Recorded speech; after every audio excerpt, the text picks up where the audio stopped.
Lee, how are you? Very well yourself. Good, thank you. Tell me just about, the first two games for you. A couple obviously tough pass interference calls the first game, and then this last game bouncing back with a big interception, and kind of your mindset as you get this, all this big experience now. Going into my first game against Clemson, there was a lot of emotions. My first time actually being at the collegiate level playing football.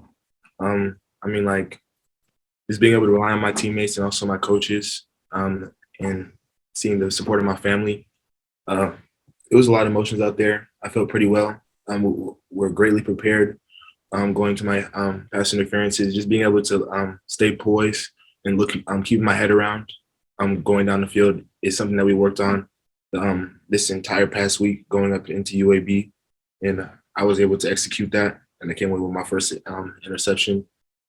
It was a great feeling, man. It was unexplainable, and I'm greatly blessed to have this opportunity. Thanks.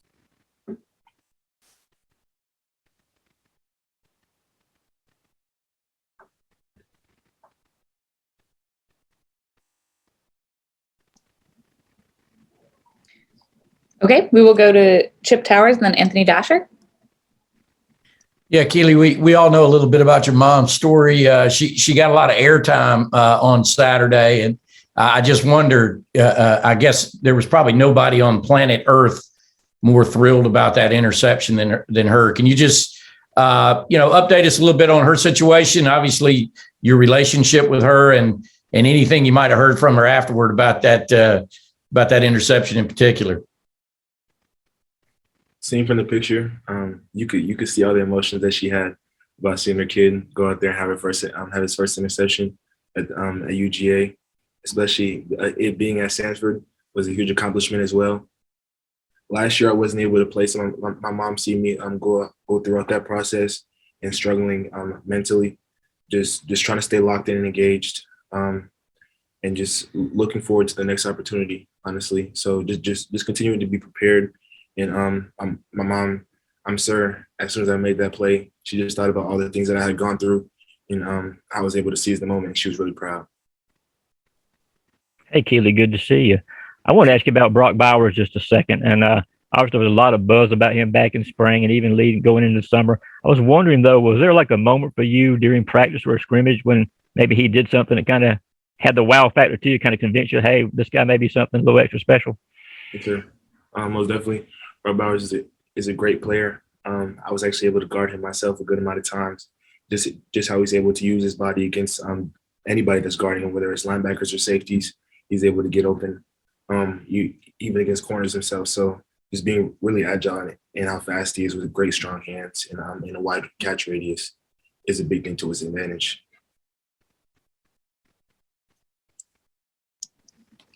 Okay, we'll go to Seth Emerson and then Jake Rowe. I'm good, thanks. Okay, Jake. Kelee, when you guys are coming together as a secondary in the preseason, obviously you're Darian Kendrick is new to the team. Jalen Kimber's fighting for a job. You're fighting for a job. Amir's fighting for a job. What was kind of like that competition like for you from your perspective? Was it a day-by-day thing? Was there any ups and downs for you during that whole competition? How did it go? Everybody in the defensive back secondary is greatly talented. Everybody's able to do something in a great way. That's obviously the reason why each and every single one of us are at the University of Georgia. So just being able to help each other, learn plays, and just be able to help each other with our abilities and just continue to tell each other how we could play a situation better. Then I feel like just being able to lean on each other was a huge thing that was definitely able to bring each other up to any occasion, whether it's practice, training camp, or even in the games as well. Okay, we'll go to Drew Hubbard and then Palmer Tomes. Hey, Kelee, earlier in the season, how was it working with Coach Muschamp in the defense and getting used to a new coach here at Georgia? Coach Muschamp is a great coach. He's coached with Coach Kirby Smart a good amount throughout their career as well. So coming in, we had a lot of trust in him. He coached with us last year as well for a little bit of time going into the bowl game. So just building a relationship early with him. We knew he can coach. He's coached some of the best players and also with some of the best coaches of all time in college football. So it was a great way to easily build a relationship with him. So yes, sir. Kelee, I wanted to ask you about last season. What were your emotions like not being able to play? And how did you use the time that you were around the program to help you going into this year, maybe off the field mentally or on the field with your input and stuff like that? Selfishly, it was pretty hard, honestly, just being told that I was going to be able to come to the University of Georgia and help right away, honestly. But that setback, I feel like that was something I needed mentally to be able to give me something hard in my life that I could go through and know that if I'm able to go through this and keep myself up day in and day out and stay engaged scheme-wise with the coaches and also my players, I feel like seeing my teammates every single day work hard and just looking forward to really being a part of that really helped me stay up and stay on the right foot every single day. Okay, we'll go to Connor Riley and then Roddy Nabolsi. Hey, Kelee, I wanted to ask you about Channing Tindall. What is he sort of like on the practice field? And in talking with him, it seems like he has really great energy. Is that apparent to you guys when you see him out there on the field? Yes, sir, most definitely. Channing Tindall, he's one of those players you feed off his energy. You look at him and you already know he's ready to go. He just gives you that look and it's like, man, I'm here. I got you if you got me. And that's definitely something that you definitely need around your team for sure. And just the way he flies to the ball and stuff like that, it's like if you're not playing to his standard or above that, then what are you doing, honestly? Kelee, walk us through the interception you had. Tell us the play call and how it went down and what was going through your mind when the ball was in the air, because that was a pretty impressive catch. Yeah. We were in a 3D scheme. The ball was on the other side of was on the other hash, the opposite hash. So I was covering about 30 to 40 yards worth of ground. I wasn't too sure about what the offense was going to do initially, but they motioned the tight end from the opposite side of the field to my side, and that put me in the bail technique because originally I was pressing him. It was a single X, and I started to bail.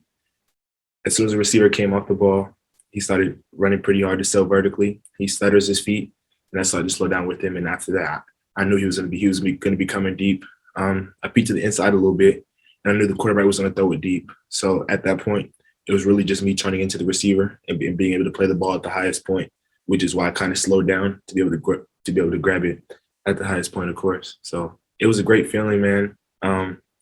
Really unexplainable the way I felt after I caught the ball. I was like, man, I really just did that in Sanford Stadium, and I was like, just continuing to stay humble and continue to be able to execute my things day in and day out, and I feel like I'll have a lot more opportunities. Okay, we have time for 2 more questions for Kelee. Kelee, talking about that interception there, it seems like a lot of that came from, tape study, knowing the opponent's tendencies and stuff. Is that something you felt like, you would have been able to do last year, or is that the type of thing that came from those mental reps and, developing the mental side of your game while you were out last year? Mental reps are a huge thing. They're greatly underestimated, man. That's why anytime a player is hurt, Coach Smart's like, man, if you're not getting the play call, if you're not seeing what the offense is doing, then you're wrong. Because like when you get on the field and when it's your turn, you can definitely play much more faster, and things happen much slower for you. So you can react to things 10 times faster on the field. So I feel like mental reps are a huge aspect of the game. Kelee, what will be your final takeaway from the Clemson game? And I know you had the pass interferences, but when you look back on it, now that you're starting to grow, what's going to be your takeaway as you move forward? As you were saying about the pass interference, just being able to believe in myself. I feel like after those happened, I was like, man, I just need to be able to rely on my training more.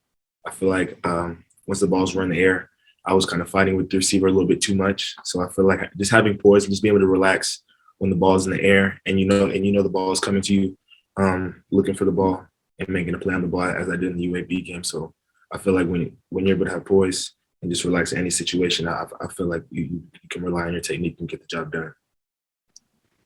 All right. Thank you, Kelee. Thank you.